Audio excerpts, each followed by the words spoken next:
During NDC's 2024 campaign elections, Honorable Okudzeto Ablakwa went for an interview at Adum TV. And he stated emphatically that he despised Nana Addo's action for using private jet for his duties. And when he made this statement, not knowing people have recorded and kept this video, he said that if he was the president at that time, he would have resigned for wasting public funds. And people have kept this video for a while. And they asked him, so are you sure if you are in power and this thing happens, you will resign? In case any kind of position you hold, you will resign. He said, yes, I'll resign, because he will not sit there for people to waste public funds when the country is in mess. Private jet. Now who are being you will resign? I'll resign. Because what resign? Why should I stay there? Not resigning because the mayor is on principle and yet personal. And you say they made time President Akufo-Addo and as I mean President Akufo-Addo. It's the principle. It's about protecting the public purse. Hey, Sabra, now your education minister now. Oh, may resign. My resigning from appointments committee of parliament. And the appointment committee, no, say you allowance more kwana mojeje, and I do baby a minimum. Appointments committee, which is a committee. When you go through my video, you see some of the videos I've made about the vice president. When she was sick, Minister of Ghana Medical Center referred her to seek medical attention abroad. So we were there last week, 22nd May 2025. The Vice President of the Republic of Ghana arrived in the country. And when she came with a private jet, which rose a lot of controversy in the country.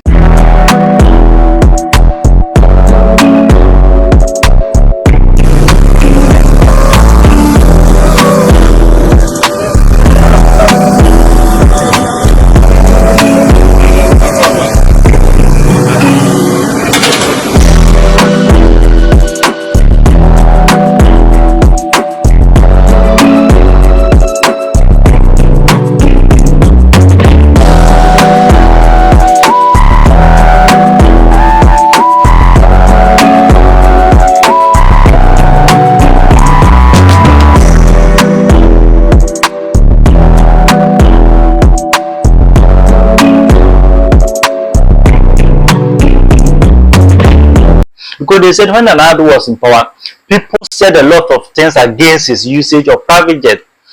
So why is that when this current government came into power, they have started using private jet? When they said the country is not having money to afford such a luxurious life, and people started making speculations about the amount that private jet will cost the country. And people are saying, why Onyusu Kufobas and more money man as well as bicycle and alpha. And they were saying that she could have used economy or first class or something else to arrive in the country, but coming with a private jet, you charter private jet from where you went to seek your medical attention to the country. It will cost the country much, and this will affect our public purse. So this shouldn't be tolerated. And they said no. And they were there and they referred Okudzeto Ablakwa to the video he made at Adum TV, stating that he will never accept for any of their members to use private jet when they come into power. But the Vice President of the Republic of Ghana used private jet to arrive in the country when she went to seek for medical treatment. And this has brought a lot of controversy. People even came out with a resignation letter that Honorable Okudzeto Ablakwa has resigned from his position. You know, he is the current foreign minister in the Republic of Ghana. So people started making statement that he has resigned from the position. And he came to post that, no, I have not resigned. Why should I resign? And because this issue is not anything new and contradict what I said. Maybe people have drawn their own understanding from the statement he made. It's not what he said. And the private jet the Vice President of the Republic of Ghana used is not like what Nana Addo was using. So this is not bringing any form of issue for them to make that statement that he should resign. And most of the people of New Patriotic Party are making statement that he should resign because he goes against this act, and the Vice President of the Republic of Ghana is doing same. So why is that he's quiet and not ready to resign? Because this is not something against what he said, and they are working tremendously to achieve something for the country. So this thing cannot bring that kind of debate in the country. So when you go to Kevin Taylor's platform, he made a video about things happening in Ghana's embassy in Washington DC. He came out with a lot of fraud issues happening in the embassy. He said the president of the Republic of Ghana should do something about it because it is disgraceful and people are making a lot of money at the embassy, which is illegal. Not knowing the president of the Republic of Ghana has heard it, and the Foreign Affairs Minister, Honorable Kudata Ablakwa, set up a committee for them to investigate this matter. So after the investigation, they came out with the report that a certain man who is Mr. Kwartin in the IT department of Ghana's embassy in Washington DC has been doing a lot of illegal activities in the embassy. He has created an illegal company and he has connected the embassy's account to that company. So any funds for visa application and passport acquisition pass through this account to his illegal company. He passed that indirectly into his private company, and those processes are done by his private company. And this has been going on for a very long time.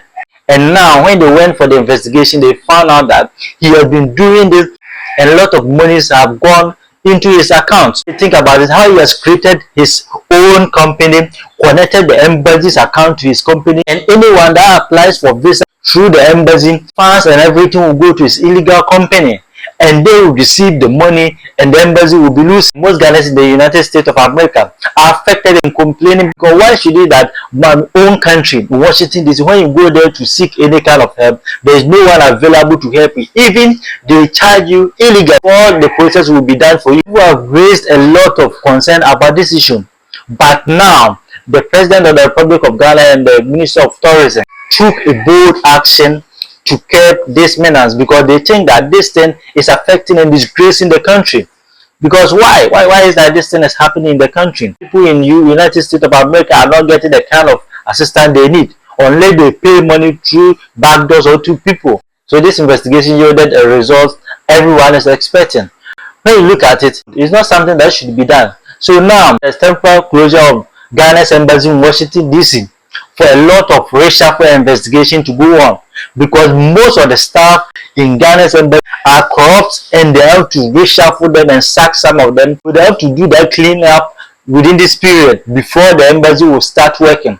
So now if you want to visit Ghana's embassy in Washington DC, please you have to contact them for more information about what you want them to do for you, because now they have closed the embassy. So when it's time for them to open the embassy, they will inform the general public about its opening, because they think it needs a lot of cleanup and make the country great and strong. So there is temporary closure of the embassy for this cleanup to be done. So if you want to do anything, just contact the embassy through the helplines and they will know how best they can help you. But now you cannot visit the embassy for any activity to be done, because they have closed the embassy for a period of time for them to do this cleanup before any activity can go on, because they have to clean the embassy, sack a lot of people, and make sure that the embassy is active and has genuine and competent people for the country. If not, they're disgracing the country too much and it's no good. If you need just a little help for the Ghana's embassy in Washington DC, you go to a lot of stress, you have to pay money to a lot of people before you can get it done. It is very bad. So they have transferred the same kind of attitude in Ghana to Washington DC. It's the same thing happening. Even security could even do a lot of things to you at the embassy before you could get through to the main entrance. It's very bad. This, as a citizen of Ghana, you have to put a stop to it, because it's very disgracing and it's not something that is good to be done to your own people. It's very bad. So it's good that the Honorable Minister for Foreign Affairs has taken a bold step to end this kind of attitude. Please subscribe to my YouTube channel, like and share my videos. Thank you.